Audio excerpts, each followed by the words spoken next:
إن الحمد لله نحمده ونستعينه ونستغفره ونؤمن به ونتوكل عليه ونعوذ بالله من شرور أنفسنا ومن سيئات أعمالنا من يهده الله فلا مضل له ومن يضلله فلا هادي له نشهد أن لا إله إلا الله وحده لا شريك له ونشهد أن سيدنا وسندنا وحبيبنا ومولانا محمدا عبده ورسوله الذي أرسله بالحق بشيرا ونذيرا وداعيا إلى الله بإذنه وسراجا وقمرا منيرا فقد قال الله تعالى في كلامه المجيد والفرقانه الحميد আমার সাথে জবান খুলে পড়েন আউযু বিল্লাহি মিনাশ শাইতানির রাজীম বিসমিল্লাহির রহমানির রহিম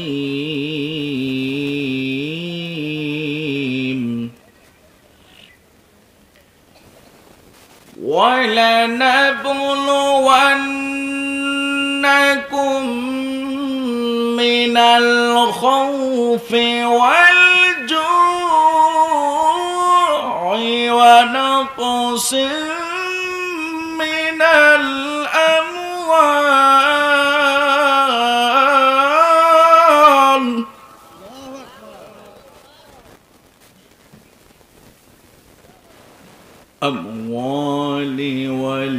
والأنفس والثمرات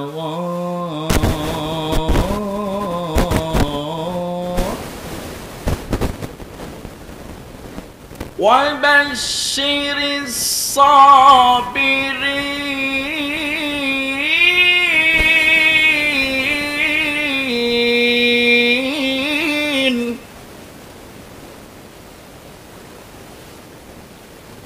الذين إذا أصابتهم مصيبة قالوا إنا لله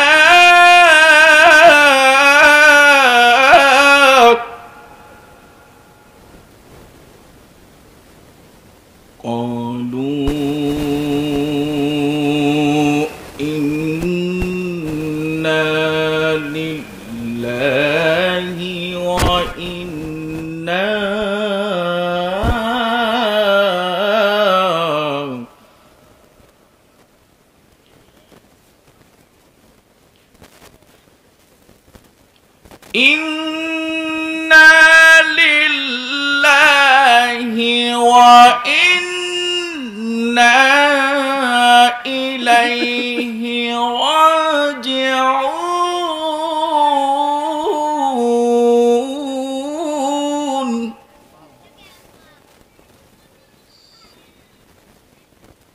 صدقت يا ربنا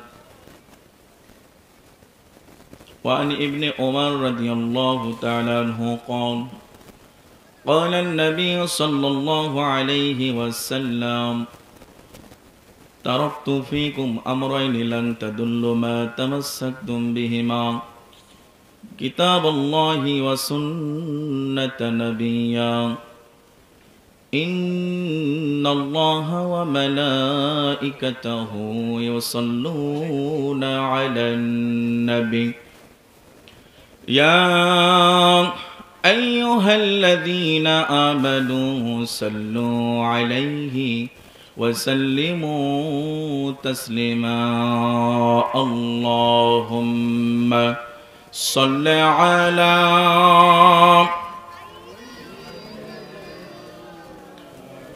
مولانا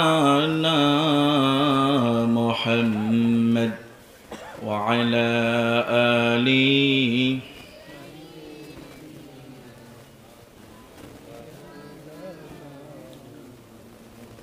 मोहब्बत साथे जबान खुले पढ़ें अल्लाहुम्मा सल्लि अला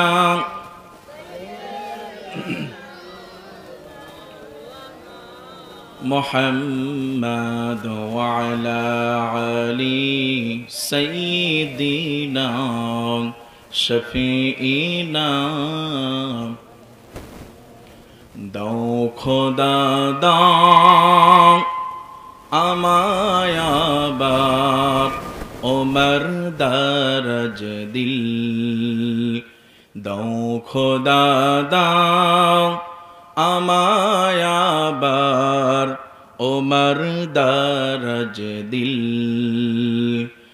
দাও আলীর মতো বীর সেনানী আলীর মতো বীর সেনানী জাগাতে নিখিল দাও খোদা দাও আমায়াবার ওমর দরজ দিল দাও খোদা দাও আমায়াবার ওমর দরজ দিল হামজাকে দাও ঘরে ঘরে জীবন দিতে অকাতরে হামজাকে দাও ঘরে ঘরে জীবন দিতে অকাতরে আমার কাবা ভাঙতে এলে আমার কাবা ভাঙতে এলে পাঠাও আবাবিল দাও খোদা দাও আমায়াবার ওমর দরজ দিল দাও খোদা দাও আমায়াবার ওমর দরজ দিল বলগল উলা বিকমালিহি حسنت جميع خصاله صلوا عليه আলহামদুলিল্লাহ হিজলাকর পূর্বপাড়া জামে মসজিদ কর্তৃক আয়োজিত একদিন ব্যাপী ঐতিহাসিক তাফসিরুল কোরআন মাহফিলের সুনামধন্য সভাপতি এইচ.এম. আব্দুল হালিম, মঞ্চপ্রবিষ্ট আমার সবথেকে কাছের বন্ধুবর্গ, আলোচনা রেখে ধন্য করেছেন হযরত মাওলানা আলী হুসাইন সিদ্দিকী বিশেষ বক্তা হিসেবে, আলোচনা রেখে ধন্য করেছেন মাওলানা কুতুবউদ্দিন সালেহী আল বুখারী মসজিদ পাংশা রাজবাড়ী। আমার পাশে বসা শ্রদ্ধাভাজন আমার বন্ধুবর হাফেজ আব্দুল্লাহ, যিনি মাহফিল পরিচালনায় রয়েছেন। আমার পরিচিত সকল মুখগুলি আজকে এত বেশি ভালো লাগছে যেই মানুষগুলোকে নিয়ে বসতে পেরেছি বলেন আলহামদুলিল্লাহ। আসুন আমরা যারা মঞ্চে বসতে পেরেছি, কোরআনের মাহফিলে বসতে পেরে আপনারা খুশি না বেজার? কম না বেশি? দেখবো ইনশাল্লাহ, বেজার না খুশি দেখবো চেষ্টা করে। তাহলে তাকবীরের ধ্বনি দিয়ে দেখাতে হবে। সামনে যারা বসে আছেন আমি দেখতে চাই যে সামনের মানুষগুলো বেজার না খুশি, তাকবীরে বোঝা যাবে, ঠিক কিনা কর? পিছনে যারা আছেন আপনারা ঘুমাইছেন না জেগে আছেন? একটু সারা দেন, জেগে আছেন নাকি? পিছনের মানুষগুলো হাত দেন, নাড়া দেন, লিল্লাহে তাকবীর। সামনের মানুষ বলবেন না, সামনে তো আপনারা হেরে যাবেন। পিছনে যারা আছেন সারা দিয়েছেন, পিছনের মানুষগুলো একটু তাকবীর দিয়ে একটু সামনের মানুষগুলো বলে দেন যে আমরা ঘুমাই নাই, জেগে আছি, ঠিক কিনা কোন? তাকবীর হবে। পিছনের মানুষগুলো রেডি আছেন? বলবো ইনশাল্লাহ, লিল্লাহে তাকবীর। তো পিছনের মানুষগুলো আসলে গলায় জোর নাই মনে হয় না? সবাই মুরব্বী নাকি? মুরব্বী মুরব্বী সোনামণি ছোট, ঠিক কিনা কোন? আলহামদুলিল্লাহ। তাহলে সামনের মানুষগুলো সবাই জেগে আছেন তো নাকি? শব্দ জেগেই আছে। দেখা যাক সামনের মানুষগুলো সবাই জেগে আছে কেমন তাকবীর দেয়। লিল্লাহে তাকবীর। বোঝা গেল আসলে এই পিছনের মানুষগুলো একটু মনে টেনশনই আছে, আমাদের হুজুর কি বলে। সবাই বলছে যে হুজুর তো বাইরেই শুভ ওয়াজ করে, আমাদের মসজিদে আলোচনা করে। হুজুর ডবল টাইটেল আলা মানুষ, এ তো অনেক ঢাকা থেকে আসতেছে। সবাই খুব আগ্রহের সাথে বসে আছে। আসলে মেন বিষয়টা হলো আমি ঢাকা থেকে আরবি বিশ্ববিদ্যালয় থেকে 2 সাবজেক্টের উপরে আমি কামিল পাস করেছি, এজন্য আমি ডিগ্রিটা দিয়েছি। আমি বাহিরে এইভাবে একটু অনেক সময় দিই, কারণ হলো অনেকে শিক্ষাগত যোগ্যতা না ছাড়া হুজুর কোন হুজুর আইছে, কি জানে, কি বলবে, ঠিক কিনা কর। অনেকে মনে করে হুজুর দেখো কি টাইটেল লাগাইছে, বুঝেন না? এই জন্য দিয়েছি। আসুন আমরা কোরআন থেকে কিছু কথা শুনবো। তাহলে 2 কণ্ঠ, পিছনের মানুষগুলোর কণ্ঠ, সামনের মানুষগুলোর কণ্ঠ এক করে দিয়ে মালিককে একটু জানাইতে যাই যে আমরা ঘুমাই নাই, আজকের মাহফিলে আছি, ঠিক কিনা কোন? যারা বাড়িতে ঘুমাই আছে মাইকের আওয়াজ যাচ্ছে কিনা কোন? হুজুরা যা কবে সব শুনবো না, হেনতেই তো সওয়াব হবে, ঠিক কিনা কোন? সওয়াব নাই, সওয়াব পাবে না। আপনারা যারা বসে আছেন যতক্ষণ কোরআনের আলোচনা হবে ততক্ষণ আপনাদের আমলনামায় নেকি লেখা হবে, বলেন সুবহানাল্লাহ। শুধু তাই নয়, যতগুলো কোরআনের আয়াত পড়েছেন মুহতারাম হযরত উলামায়ে কেরাম, যতগুলো আয়াত পড়েছেন প্রত্যেকটা বর্ণের বিনিময়ে নেকি দিয়েছেন কে? সুতরাং 2 কণ্ঠ এক করে দিয়ে পিছনের কণ্ঠগুলা সামনের কণ্ঠগুলা এক করে দিয়ে রেডি তো ইনশাআল্লাহ? হ্যাঁ, দেখাবো ইনশাআল্লাহ। লিল্লাহে তাকবীর। হয় নাই, আরেকবার লিল্লাহে তাকবীর। আরেকবার জোরে উচ্চ আওয়াজ দিয়ে বলেন লিল্লাহে তাকবীর। মাশাআল্লাহ। আসুন প্রশংসা আদায় করি যিনি আমাদেরকে আজকের মাহফিলে কোরআন শোনার জন্য বসার তৌফিক দান করেছেন। যারা রাস্তায় দাঁড়িয়ে আছেন মঞ্চের ভিতরে চলে আসেন, যারা বাড়িতে শুয়ে আছেন মঞ্চের ভিতরে চলে আসেন, কারণ আজকের এই বাগানটা কোরআনের বাগান, বলেন ঠিক কিনা? এটা হচ্ছে জান্নাতের একটি অংশ। রাসূল বলেছেন যেখানে কোরআন এবং হাদিসের আলোচনা করা হয় সেই জায়গাটা হচ্ছে জান্নাতের একটা বাগান, বলেন সুবহানাল্লাহ। জান্নাতের বাগানে তারাই বসতে পারে যারা জান্নাতি, ঠিক কিনা কোন? আমি মুখগুলো দেখে চিনতে পারতেছি, আল্লাহ পাক এই মানুষগুলোর মুখগুলোকে জান্নাতি মানুষ হিসেবে কবুল করে নিক। সবাই বলেন আমিন। আমরা সবাই মিলে শুকরিয়া আদায় করি যে মহান স্রষ্টা যার হাতে আপনার আমার জীবন, যার হাতে আপনার আমার মরণ, যিনি আপনি আমাকে সৃষ্টি করেছেন। একটু শুকরিয়া আদায় করি, সবাই বলি আলহামদুলিল্লাহ। রব্বানা লাকাল হামদ হামদান কাসীরান তাইয়িবান মুবারাকান ফি। আলহামদুলিল্লাহ। আল্লাহ পাকের প্রশংসা আদায় করলাম, শতকোটি দরুদ ও সালাম পেশ করি মানবতার মূর্ত প্রতীক, ন্যায় ইনসাফের প্রতীক, আমার আপনার নেতা, আদর্শ নেতা মুহাম্মদুর রাসূলুল্লাহ সাল্লাল্লাহু আলাইহি সাল্লাম। যেই নেতার চরিত্র ফুলের মতো পবিত্র, বলেন ঠিক কিনা?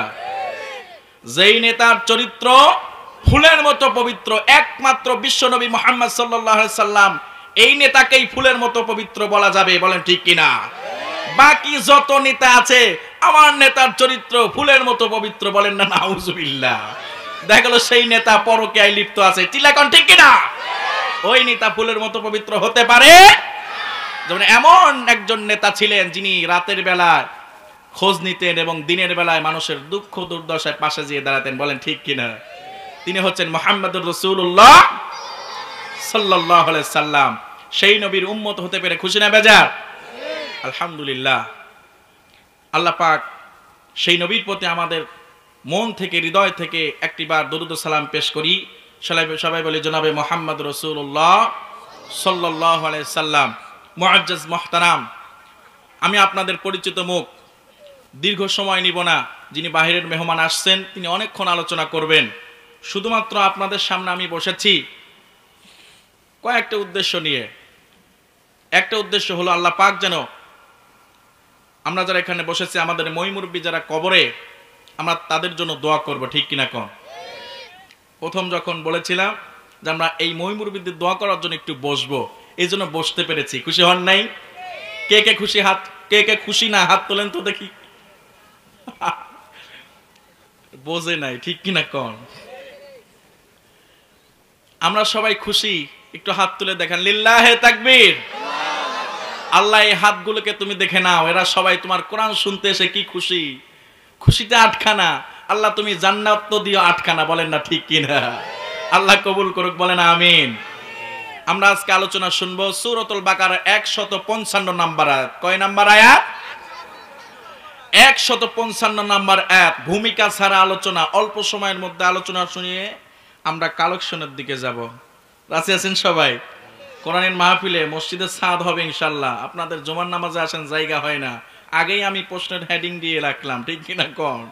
একটু মজবুত করে নিয়ে বসি।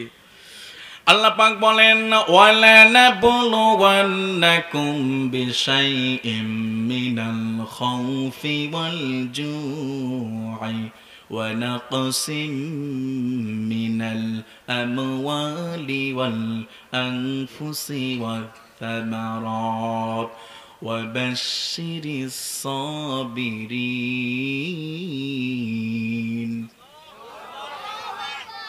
আল্লাহ রাব্বুল আলামিন এই আয়াতের ভিতরে বান্দাদেরকে 4টা জিনিস দিয়ে পরীক্ষা করবেন। কয়টা জিনিস? 4টা জিনিস দিয়ে পরীক্ষা করবেন। আমি সরল অনুবাদের দিকেও গেলাম না, শুধু মূল পয়েন্টটা নিয়ে নিলাম। আজকে তাফসীর মাহফিলে যারা বসেছেন, কোরআন শোনার জন্য বসেছেন,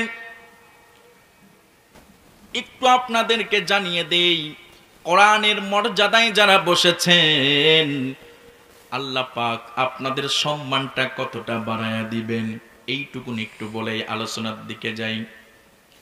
আমার আল্লাহ রাব্বুল আলামিন বলেন, দুনিয়াতে যারা কোরআনকে ভালোবেসে কোরআন অনুযায়ী জীবন গড়বে, কোরআনের সাথে যাদের সম্পর্ক থাকবে, আন্ডারস্ট্যান্ডিং থাকবে, এই মানুষগুলোর সঙ্গে কোরআন সেদিন আল্লাহর সামনে দাঁড়িয়ে যাবে। বলেন সুবহানাল্লাহ। আল্লাহ যেই দিন কুরসিয়্য, আয়াতুল কুরসির মধ্যে আসছে, আল্লাহ পাক একটা চেয়ারে বসবেন। দুনিয়ার চেয়ার পাওয়ার জন্য দুনিয়ার মানুষগুলো যেমন মানুষরে হত্যা করে, ঠিক কিনা কোন? এই দুনিয়ার চেয়ারকে ঠিক রাখার জন্য যারা হত্যা, গুম, খুন চালিয়ে মান অপমান হয়ে দেশ ছেড়ে চলে গেল, কোরআনের আইন যারা, তারা যদি মেনে নিত, কোরআন অনুযায়ী যদি জীবন গড়ত, তাহলে এই অপমান তাদের হতে হতো না। বলেন ঠিক কিনা? সুতরাং কোরআনের আইন যারা মানবে, কোরআনকে যারা মানবে, দুনিয়ার চেয়ার পাওয়ার জন্য হত্যা, খুন, গুম করেও চেয়ার রাখতে পারে না, আর এক দল পাওয়ার জন্য চেষ্টা করে, ঠিক কিনা কোন? সুতরাং আল্লাহর চেয়ার কেড়ে নেবে এমন কি কেউ আছে? সেই দিন হাসরের ময়দানে আল্লাহ পাক চিল্লায় বলবেন, কে আছো আজকে আমার সামনে এসে বলো যে আমি আল্লাহ আজকে চেয়ারে বসেছি, তোমার কার কি শক্তি আছে বলো। আমার সামনে দাঁড়িয়ে বলবে, আল্লাহর সামনে দাঁড়িয়ে সাহস রেখে বলার মতো ক্ষমতা কি কারো আছে? সেই দিন আল্লাহ চেয়ারে বসবেন, আপনার আমার পক্ষে সাক্ষী রূপে এমন কেউ আপনার পছন্দের মানুষগুলো দাঁড়াবে কি? আপনি যাদের জন্য 60 বছর জিন্দেগি, 70 বছর জিন্দেগি শেষ করলেন, কিন্তু যেই দিন আল্লাহর সামনে আপনি আমি দাঁড়াবো, সেই দিন আমার আপন মানুষগুলো সবাই আমারে আপনারে ভুলে যাবে, আমারে আপনারে চিনবে না। সেদিন আল্লাহর সামনে তারাও দাঁড়াবে না, নবীরা পর্যন্ত সেখানে আল্লাহর সামনে দাঁড়াতে পারবে না। কারণ প্রত্যেকেই সেই দিন যার যার নিজ নিজ বিষয় নিয়ে তারা ব্যস্ত থাকবে, প্রেশানিতে থাকবে। কি হবে আমার, আজকে কি হবে? সবাই সেই দিন উপরের দিকে তাকিয়ে তাকিয়ে কাঁদতে থাকবে আর বলতে থাকবে, ইয়া নাফসি ইয়া নাফসি, বাঁচাও আল্লাহ বাঁচাও। সেই দিন আমার আপনার পাশে দাঁড়িয়ে, আল্লাহর সামনে দাঁড়িয়ে, আমার আপনার সঙ্গী হয়ে আমার আপনার ছেলেও সেদিন দাঁড়াবে না। সাদের স্ত্রী যার জন্য কত কষ্ট করলেন, সেই দিন দাঁড়াবে না। কত কিছু দিলেন আপনার স্ত্রীরে, যখন যা চায় মারে দেন না, বাবারে দেন না, গোপনে গোপনে স্ত্রীরে কত কিছু দিছেন, সেই স্ত্রী পর্যন্ত পাশে দাঁড়াবে না। কত নামে ডেকেছেন, কত সুন্দর সোহাগ করেছেন, কত বন্ধন দুজনের ভিতরে। সেই দিন স্বামী স্ত্রীর পরিচয় দেবে না, ছেলে বাবারে পরিচয় দেবে না, বাবা ছেলের পরিচয় দেবে না, মা তার মেয়ের পরিচয় দিবে না গো, মেয়ে তার মারে পরিচয় দিবে না। তাহলে এখন কে আমার আপনার পাশে দাঁড়াবে? সেই দিন আল্লাহর রাজত্ব ছাড়া আর কারো রাজত্ব চলবে কি? চলবে? কার রাজত্ব চলবে? সেদিন আল্লাহ একা একা, আল্লাহর হুকুমের উপরে, আল্লাহর সিদ্ধান্তের উপরে সেই দিন কেউ আর কোনো কথা বলতে পারবে না। কিন্তু আমার আপনার সেই বান্দাগুলো আজকে আমার সামনে এসে দাঁড়িয়েছেন, তার জীবনের কোনো আমল কবুল হয় নাই, কিন্তু সেই দিন, একটা দিন যখন আমার কোরআনের জন্য শ্রম দিয়েছিল, বসেছিল, সেদিন কোরআন শুনেছিল, সেই বান্দা আজকে আমার সামনে এসে দাঁড়িয়েছে। আজকের এই তাফসীর মাহফিল যদি কবুল হয়ে যায়, বলেন আমার আপনার জন্য নাজাতের ওসিলা হতে পারে কি পারে না? চিল্লায় বলেন, পারে কি পারে না? ওই সময় কোরআন যখন আমার আপনার পাশে এসে দাঁড়াবেন, আল্লাহর সামনে যখন দাঁড়িয়ে বলবেন, আল্লাহ আপনার যে বান্দারে বিচার করতেছেন, এ তো আমারে সব সময় ভালোবাসতো, ফরজ সালাতে আমারে তেলাওয়াত করত, শুধু তাই নয় কোরআন অনুযায়ী জীবন গড়েছে, শুধু তাই নয় তাহাজ্জুদে শেষ রাতে উঠে আমারে তেলাওয়াত করত। আমি সেই কোরআন আজকে দুনিয়াতে সে আমারে ভুলে নাই, আমি কোরআন তোমারে বান্দাদেরকে ভুলে নাই, তোমার এই বান্দারে ভুলে নাই। একজন একজন করে আপনারা যারা এখানে বসে আছেন, আল্লাহর সামনে দাঁড়িয়ে যদি আল্লাহর কাছে বলে, আল্লাহ আপনার এই বান্দারে আপনি জান্নাতে না দেয়া পর্যন্ত আমি কোরআন বইসা থাকবো না। আল্লাহু আকবার। সেই দিন মুসিবতের সময় কোরআন যদি আমার আপনার পক্ষে আল্লাহর আদালতে সাক্ষী দেয়, আল্লাহ তোমার এই বান্দারে জান্নাতে দিবা, পর্দার অন্তরালে আমার মা বোনেরা বসে আছে, আল্লাহর সামনে যদি দাঁড়িয়ে কোরআন বলে, ও আল্লাহ তোমার এই বান্দিরে জান্নাতে দিবা কি দিবা না কও, আল্লাহ বলবে, কোরআন তুমি সাক্ষ্য দিয়েছো আমার এই বান্দা বান্দিদেরকে আমি বিনা হিসাবে জান্নাত দিয়া দিলাম। লিল্লাহে তাকবীর। ও আমার ভাই জানেরা, ও আমার মা বোনেরা, আজকের এই মাহফিল আপনার আমার জন্য শেষ মাহফিল হতে পারে, পারে কি পারে না? এমনও আমরা এখানে আছি যে আমাদের জীবনে আজকের রাতটাই শেষ রাত হতে পারে, বলেন ঠিক কিনা? এমনও হতে পারে এই মাহফিল থেকে যাওয়ার পথেও মৌত হতে পারে, মৃত্যু হতে পারে কি পারে না? সুতরাং যদি মৃত্যু হয়ে যায়, আমার আপনার এমন একটি জায়গায় রেখে আসবে যেই জায়গায় দুনিয়ার কোনো মানুষের কানেকশন নাই। সেই জায়গাটার নাম কি? সেই জায়গাটার নাম কি? সেই জায়গাটির নাম হলো কবর। আমাদের কত পরিচিত মুখগুলা কবরে চলে গেছে, কারো মা গেছে, কারো বাবা গেছে। দুনিয়ার বিপদকে দুনিয়া থেকে মীমাংসা করা সম্ভব, কিন্তু কবরের ভিতরে যদি কবর যদি আমারে আপনারে চাপ দেয়, সেই বিপদ থেকে বাঁচানোর ক্ষমতা কি দুনিয়ার মানুষের আছে? আল্লাহ ছাড়া সেই জায়গায় আপনার আমার বাঁচানোর মতো আর কেউ নাই, ঠিক কিনা কও? ওই কবর হলো অচিন জায়গা, অপরিচিত জায়গা। তাফসীরের মধ্যে এসেছে ওই কবরের ভিতরে যখন কোন কোরআন প্রেমিক আল্লাহর বান্দারে কবরের ভিতরে রেখে আসা হবে, এত বড় আলো জীবনে কোনোদিন দেখে নাই। ভয় লাগছে, অপরিচিত জায়গা। আল্লাহুম্মা নিসওয়াশাতি ফি কবরি, অপরিচিত একটা জায়গা যেখানে আল্লাহ ছাড়া আর কেউ সেই জায়গার খবর নিতে পারে না, কেউ পারবে না সেই জায়গার খবর লইতে। সুতরাং সেই কবরের ভিতরে আমি আপনি যদি একা থাকি, ওই কবরের ভিতরে যখন একটা বড় আলো যদি আমার দিকে ধেয়ে চলে আসে, চিন্তা করে দেখেন ওই অপরিচিত জায়গা, চতুর্দিকে অন্ধকার, আলো নাই, বাতাস নাই, সাথী নাই, সঙ্গী নাই, সাথের মানুষগুলো কেউ নাই সেই কবরের ভিতরে। আহারে কত বন্ধু ছিল, বান্ধব ছিল, মা ছিল, বাবা ছিল, সাথী ছিল, খেলার সাথী না, কত স্মৃতি ছিল চোখের পাতায়। সেই কবরের ভিতরে কেউ নেই, কেউ নেই।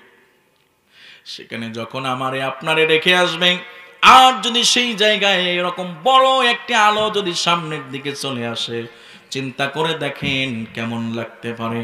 ওই ইমানদার, ওই আল্লাহর বান্দা যখন দেখবে আলোটা নিজের দিকে চলে আসতেছে, একেবারে নিকটে যখন চলে আসবে, আসার পরে বলবে, ও কবরের আল্লাহর বান্দা, তোমার কোনো ভয় নাই, তোমার কোনো ভয় নাই। আমি হলাম কোরআন, আমি হলাম কোরআন। দুনিয়াতে তুমি আমাকে দিয়া জীবন গড়েছ, আমাকে দিয়া তোমার নিজেরটা জীবনটাকে সাজিয়েছ। আজকে কবরের ভিতরে তুমি একা, আমি আলো হয়ে তোমার পাশে এসেছি, তোমার কোনো ভয় নাই। চিল্লায় বলেন আল্লাহু আকবার। তাহলে সম্মানটা বাড়বে না কমবে? সুতরাং যারা কোরআনের মাহফিলে এসেছেন, আপনাদের কোনো ভয় নাই। আল্লাহ পাক চাইলে আপনার আমার প্রত্যেকের কবরটাকে সুখময় করে দিতে পারেন কি পারেন না? এজন্য যারা চলে গেছেন তাদের জন্য দোয়ার জন্য বসেছি। ভাইজানেরা, আপনাদের খেদমতে সংক্ষিপ্ত কিছু কথা শোনাতে চাই। শুনতে রাজি আছেন সবাই? আসুন আমরা আলোচনার দিকে যাই। সূরাতুল বাকারা 155 নম্বর আয়াতের ভিতরে আল্লাহ পাক বলেন যে আমি দুনিয়াতে 4টা জিনিস দেয়া বান্দারে পরীক্ষা করব। কয়টা? জোরে বলেন কয়টা? সকালবেলা মনে থাকবিনি তো? হুজুর কি বলছে, ডবল টাইটেল আলা মানুষ। ভাইজানেরা, আমার বন্ধুরা, আমার জ্ঞানের অহংকার নয়, বোঝানোর ক্ষেত্রে বলতেছি। আপনাদের ইমাম সাহেব, আমি আপনাদের খেদমতের জন্য বলতেছি, দামের ক্ষেত্রে নয়। সুতরাং আজকের আলোচনাটা শোনার পর থেকে একজন ব্যক্তি যদি নামাজি হয়ে যায়, তাহলে এর সওয়াব আছে না নাই? তাহলে 1 নাম্বার হলো আল্লাহ পাক দুনিয়াতে একটা জিনিস দিয়া পরীক্ষা করবেন। 1 নাম্বার যে জিনিসটা দিয়ে আল্লাহ পরীক্ষা করবেন, সেই 1 নাম্বার জিনিস হলো আল্লাহ পাক ভয় এবং বিপদ দিয়ে বান্দারে পরীক্ষা করবেন। কি দিয়া? ভয় এবং বিপদ। ভয় হতে পারে এমন বিপদ হতে পারে এমন এমন বিপদ, যে বিপদের কারণে আপনি আমি সামনের দিকে অন্ধকার দেখতে পাই কি পাই না। এটা এমন অন্ধকার যে সামনে আর পালানোর পথ নাই। এমন বিপদ, যদি আল্লাহর উপর তাওয়াক্কুল করে বান্দা যদি চলে, পৃথিবীতে যত বিপদ মুসিবত আসুক না কেন, আল্লাহ পাক সেই বিপদ থেকে মুসিবত থেকে বাঁচাতে পারে কি পারে না? আল্লাহ সে ভয় থেকে বাঁচাতে পারে কি পারে না? একটি ঘটনা মনে পড়ে গেল। আত-তারগীব ওয়াত-তারহীব গ্রন্থের মধ্যে এসেছে, লেখক উল্লেখ করেন, বনী ইসরাইলের গোত্রের ভিতর থেকে 3 জন যুবক তারা সফরের উদ্দেশ্যে রওনা দিয়েছে। কিসের উদ্দেশ্যে? কয়জন যুবক? 3 জন যুবক তারা রওনা দিয়েছে। মনে মনে চিন্তা করেছে যে তারা সফর করবেন, ভ্রমণ করবেন। এরকম তারা ঘুরতে ঘুরতে এমন একটা জায়গা গিয়ে পৌঁছে গেছেন যে সেখানে মরুভূমি, এবং তারা লক্ষ্য করলেন যে সেই জায়গা থেকে সামনের দিকে যখন তাকালেন, তাকানোর সাথে সাথে দেখলেন যে প্রচন্ড আকারে ঝড়, ঘূর্ণিঝড় ধেয়ে চলে আসতেছে, শিরোর ধেয়ে চলে আসতেছে। 3 জন যুবক মনে মনে খেয়াল করলেন পিছনের দিকেও যাওয়া যাচ্ছে না। বহুদূর পথ পাড়ি দিয়ে তারা সেই জায়গায় এসে দাঁড়িয়েছেন, আবার সামনের দিকে আগাবেন। প্রচন্ড শিরোর ঘূর্ণিঝড় যখন তাকে তাওয়া করেছে, এই বিপদার সংকটে, এই বিপদ মুহূর্তে তারা চিন্তা করলেন নিকটে কোন দিকে যাওয়া যায়। ডান দিকে খেয়াল করলেন, দেখলেন একটা পাহাড়। সেই পাহাড়ের দিকে তিনারা গন্তব্য স্থানের সেই দিকে রওনা দিলেন। 3 বন্ধু যুক্তি করলেন, চল আমরা পাহাড়ের দিকে যাই, বিপদ থেকে বাঁচাতে পারেন আল্লাহ। বলেন ঠিক কিনা? কোন মানুষ বাঁচাতে পারে? বিপদ এবং মুসিবত থেকে আল্লাহ পাক তিনি বাঁচাতে পারেন। এই 3 জন যুবকের ঘটনা থেকে আমরা বিষয়টা উপলব্ধি করতে পারবো। যখন এই 3 জন যুবক তারা রওনা দিলেন, দ্রুত তারা সেখানে পাহাড়ের দিকে যা পৌঁছাবেন এমন দ্রুত তারা হাঁটা দিলেন। 3 জন যুবকই দৌড় দিয়ে সেখানে চলে গেলেন। যাওয়ার পরে দেখলেন একটা পাহাড়ের গুহা, উপরে বড় পাহাড়, নিচেই সেই একটু গর্ত সুড়ঙ্গ মতো রয়েছে। তারা মনে মনে চিন্তা করলেন এই গুহার ভিতরে আমরা 3 জন ঢুকে গেলে পরে হয়তোবা আমরা এই ঝড় চলে গেলে পরে আমরা এখান থেকে বেরিয়ে যাব। মনে মনে চিন্তা করলেন যে ঝড় চলে গেলে এই গুহার ভিতর থেকে আমরা বেরিয়ে আবার রওনা দিব সামনের দিকে।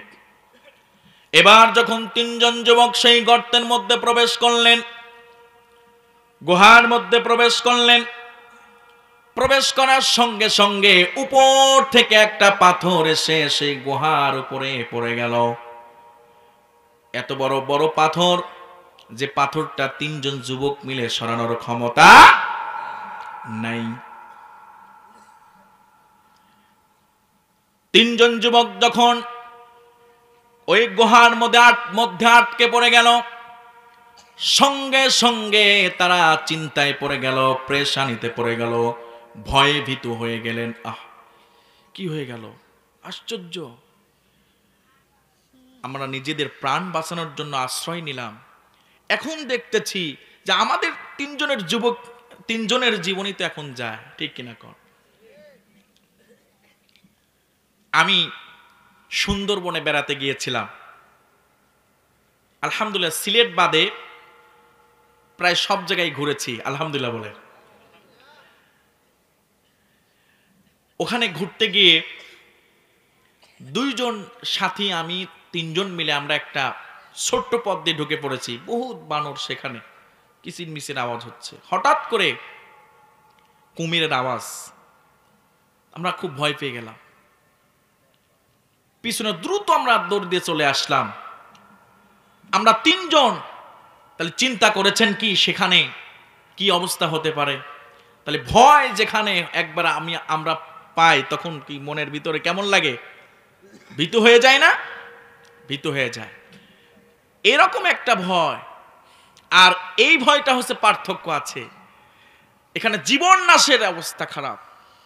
যেখানে ভয় পেলে দৌড় দিয়ে পালানে বাঁচা যায়, সেই ভয়টা হয়তো বা যে দৌড় দিলে বেঁচে যেতে পারবো, ঠিক কিনা কোন? কিন্তু যেখানে ঢুকেছে তিনজন যুবক, নিরাপদ আশ্রয় খুঁজেছে, যেখানে ঢোকার পরে দেখা গেল তিনজন যুবক পাথরে আটকা পড়ে গেছে। নিশ্চিত তারা চিন্তা করেছে এইখান থেকে আর বাঁচাই কোনো উপায় নাই। তিনজন বন্ধুর ভিতরে, তিনজন যুবকের ভিতরে বয়োবৃদ্ধ জ্ঞানী যিনি, সেই বন্ধু আর দুইজনকে বলতেছে, বন্ধুরা শোন, আজকে এমন বিপদে পড়েছি, যেই বিপদ থেকে আল্লাহ ছাড়া এখান থেকে বাঁচানোর কোনো আর কেউ নাই, ঠিক না? এবার তারা আত্মসমালোচনা শুরু করলেন, যেখানে আমরা গর্তের ভিতরে আটকা পড়েছি, এইখান থেকে বাঁচানোর মতো একমাত্র আল্লাহই পারেন আমাদেরকে বাঁচাতে। বন্ধুরা শোনো, আসুন আমরা আমাদের জীবনে কোনো একটা ভালো কাজ যদি করে থাকি, সেই কাজের ওসিলা দিয়ে আমরা আল্লাহর কাছে এইখান থেকে বাঁচার জন্য সাহায্য চাই। ভালো একটা কাজ জীবনে করেছি কিনা, আমাদের জীবনে সেই কাজটার ওসিলা করে আল্লাহর কাছে সাহায্য চাই। তার মানে বোঝা গেল যে ইবাদত করার পর, ভালো কাজ করার পর আল্লাহর কাছে হাত তুলে দোয়া চাওয়া যাবে, আশ্রয় চাওয়া যাবে। তাহলে নামাজ যখন আদায় করব, নামাজের পরে এটা ভালো একটা সময়, আল্লাহর কাছে তখন হাত তুলে যদি দোয়া করি, এতে কোনো সমস্যা আছে? আমার জীবনের সব কথাগুলো আমি যদি ভালো সময়গুলো আল্লাহর কাছে বলতে পারি, এতে কোনো সমস্যা? কোনো সমস্যা নাই। যুবক তিনজন চিন্তা করলেন, আমার জীবনের এমন কোন ভালো কাজ আমাদের জীবনে আছে কি, যেই কাজগুলোর কথা, যেই কাজটির কথা মনে করে যে দয়াময় আল্লাহর কাছে ক্ষমা চাইলে আল্লাহ বুঝি আমাদেরকে এইখান থেকে উদ্ধার করবেন। আল্লাহর নাম রহমান,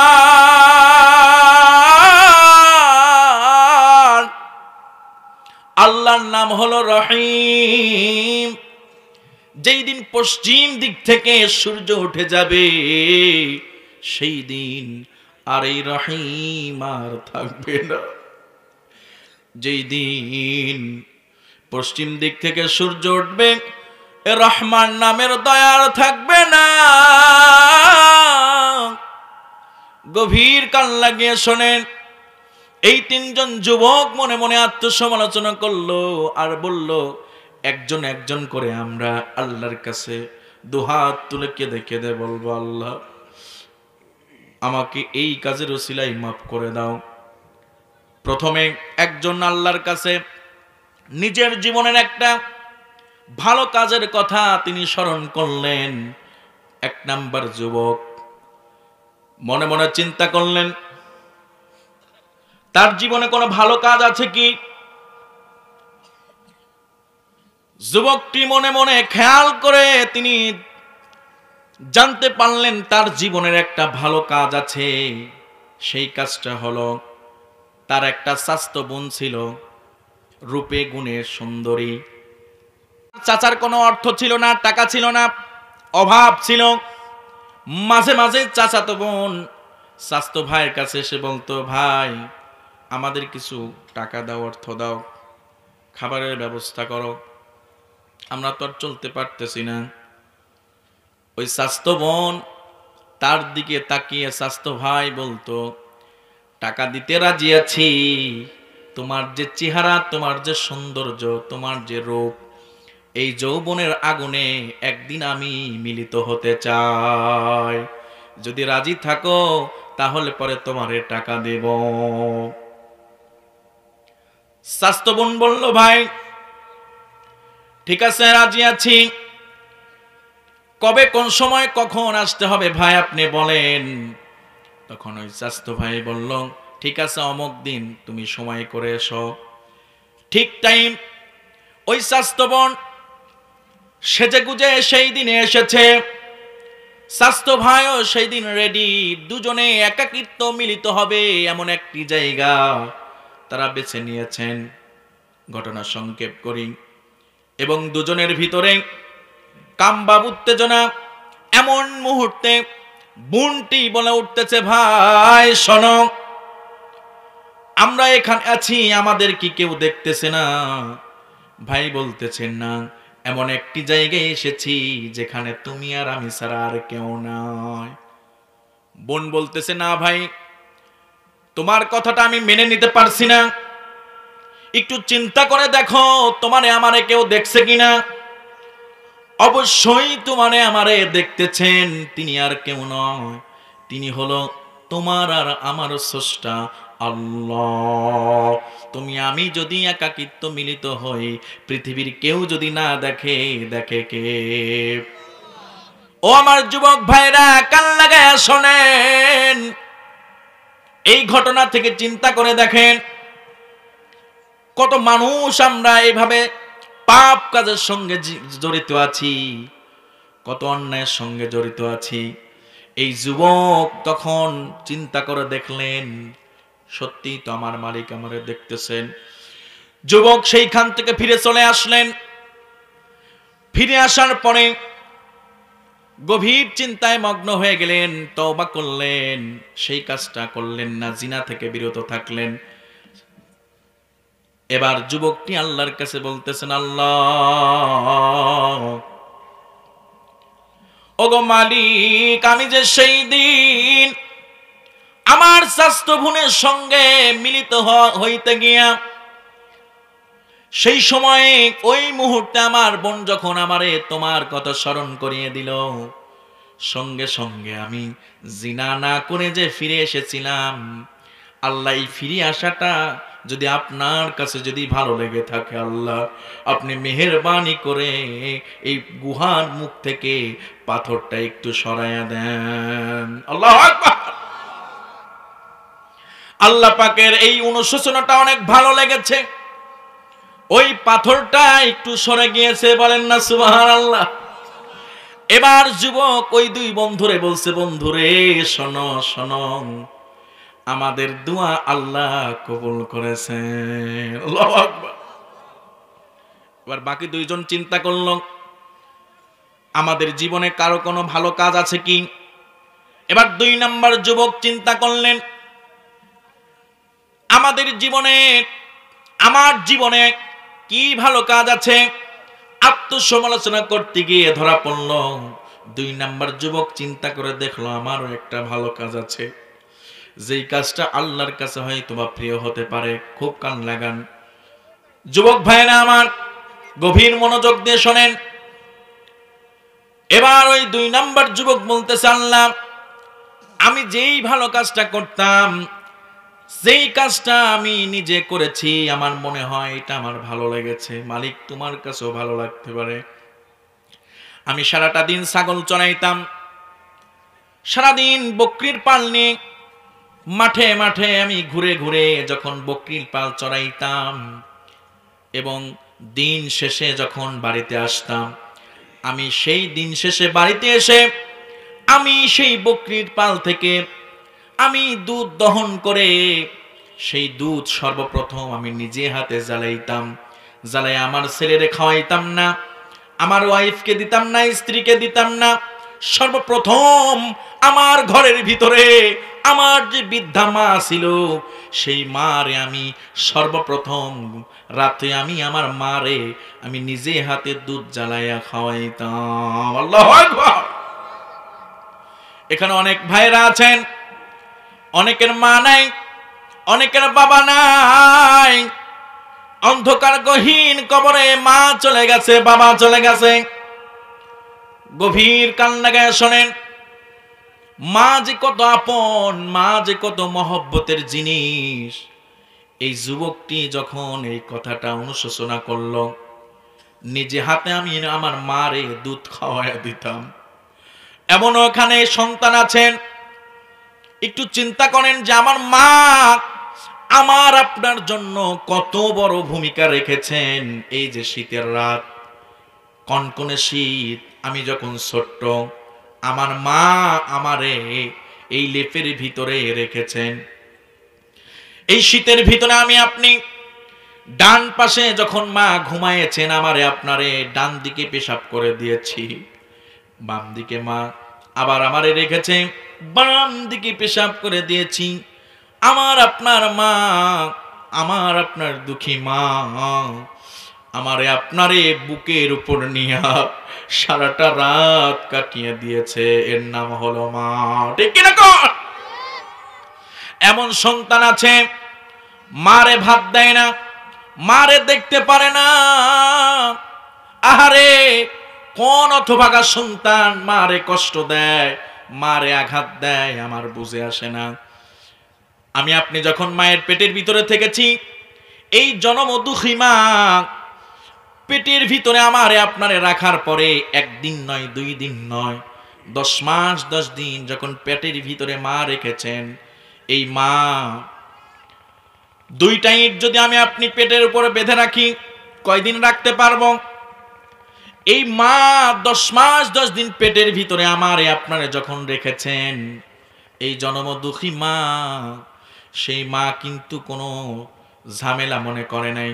মা যখন আমি আপনি এই দুনিয়ার মুখ দেখব, এমন সময় যখন 9 মাস পূর্ণ হয়ে গেছে, পেটের ব্যথা বেড়েই চলেছে, গভীর রাত যখন হয়ে গেছে, মা জননী আমার গভীর রাত যখন হয়ে গেছে, স্বামী শুয়ে আছে, মা পাশ থেকে উঠে এসে বারান্দার খুঁটি ধরে রেখেছে এবং প্রচন্ড ব্যথা মা সহ্য করতে পারে না। একবার মা বসে, আবার মা ওঠে, একবার মা বসে, আবার ওঠে। এত কষ্ট করে মা যখন সন্তানরে দুনিয়ার আলো দেখালো, সেই সন্তান সেই মারে দেখতে পারে না। বলেন ঠিক কিনা? পরিবারের সদস্যের ভালো ভালো জিনিস কিনে নিয়ে আসে, কিন্তু মা যখন পাশের ঘরে থাকে, মার হাতে একটা ভালো জিনিস দেয় না। এমন সন্তান আছে না নাই? সম্মানিত ভাইরা আমার, সম্মানিত মুসলিয়ান ইকরাম, আমার হৃদয়ের মানুষগুলা, আপনাদের উদ্দেশ্যে কথাগুলো বলতেছি। এই পৃথিবীতে কোন মুখের দিকে তাকালে পরে কবুল হজের নেকি লেখা হয় এমন কোন মুখ আছে? হ্যাঁ, জলে বলেন। একমাত্র মায়ের মুখ ছাড়া আর কারো মুখের দিকে তাকাইলে কবুল হজের নেকি লেখা হয় এমন কোন মুখ আছে? আল্লাহ রাব্বুল আলামিন তার হাবিবরে বলেন, ও হাবিব আপনি বলে দেন, যদি কোনো সন্তান মায়ের মুখের দিকে তাকিয়ে যদি সুদৃষ্টিতে তাকায়, মায়ের মুখের দিকে, রাসূল আপনি বলে দেন কবুল হজের নেকি আমি আল্লাহ লিখে দেই। বলেন সুবহানাল্লাহ। একজন সাহাবী জিজ্ঞেস করলেন, ইয়া রাসূলুল্লাহ, ইয়া হাবিবাল্লাহ, আমি যদি একাধিকবার মায়ের দিকে সুদৃষ্টিতে তাকাই, তাহলে কি আমাকে কবুল হজের নেকি দেওয়া হবে? আল্লাহর রাসূল বললেন, হ্যাঁ, তোমার আমলনামায় একাধিকবার কবুল হজের নেকি লেখা হবে। বলেন সুবহানাল্লাহ। সম্মানিত ভাইরা আমার, এমন এই পৃথিবীতে এমন কোন পা আছে যে পায়ের নিচে জান্নাত? সেটা হলো মায়ের পা। কিন্তু মা বাদে এমন কোন পা আছে যে পায়ের নিচে জান্নাত আছে? আছে কি? মায়ের পায়ের নিচে জান্নাত। কিন্তু সন্তান জান্নাত খোঁজে পীরের দরবারে। ঠিক কিনা কোন? জান্নাত রয়েছে বাড়িতে। সুতরাং বুঝার জন্য আমি বলতেছি, এখানে যারা বসে আছেন, কবরের ভিতরে আমাদের মা বাবা শুয়ে আছে, কিন্তু বাবা মা এত সম্পদ রেখে গিয়েছেন, কিন্তু এই সম্পদ থেকে সন্তান দান করে না। ঠিক কিনা কোন?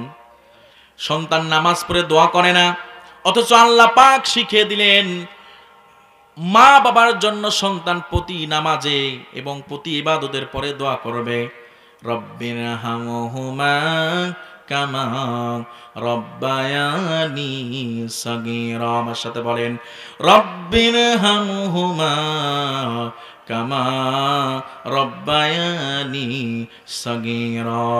ও আমার মা প্রিয় মা জননী, কোথায় হারিয়ে গেলে তুমি? ও আমার মা প্রিয় মা জননী, কোথায় হারিয়ে গেলে তুমি, সারাক্ষণ তোমায় খুঁজি আমি। ও আমার মা প্রিয় মা জননী। আমাদের মা বাবা যাদের কবরে